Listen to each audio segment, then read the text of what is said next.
kita kena dapatkan support daripada semua staff. Kita kena buktikan dekat semua orang yang kita semua bersatu dalam hal ni. Okey? Betul. Okey.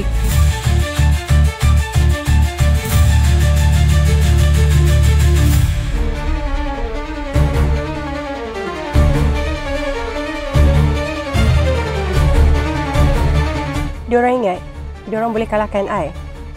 Kita tengok siapa yang lebih cepat bertindak.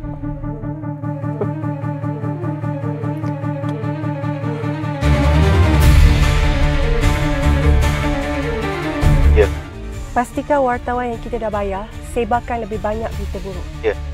I tak nak diorang ada peluang untuk bersuara. Faham. Aku akan pastikan semuanya berjalan dengan lancar. Tapi serangan mereka kali ini pasti lebih besar.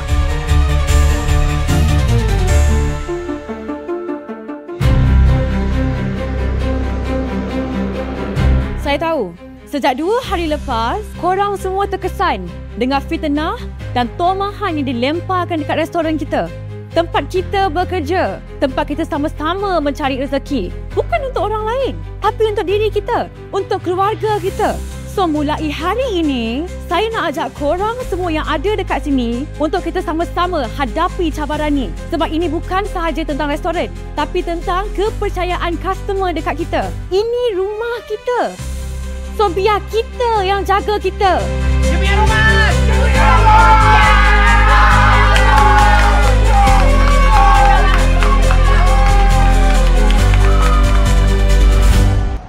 Diorang nak perang? Fine! Jangan ingat I takut. Kita kena buat sesuatu sebelum diorang menang. I nak serangan terakhir selepas sidang media diorang. Kita dah cuba sabotaj reputasi diorang. Apa lagi perancangan kau? I akan buat sesuatu yang lebih drastik lagi. I akan buat diorang benar-benar lumpuh. Product placement buat di tempat lain. Bukan dekat sini aku. Sikit boleh? Sikit pun tak boleh lah. Seharum bunga jasmin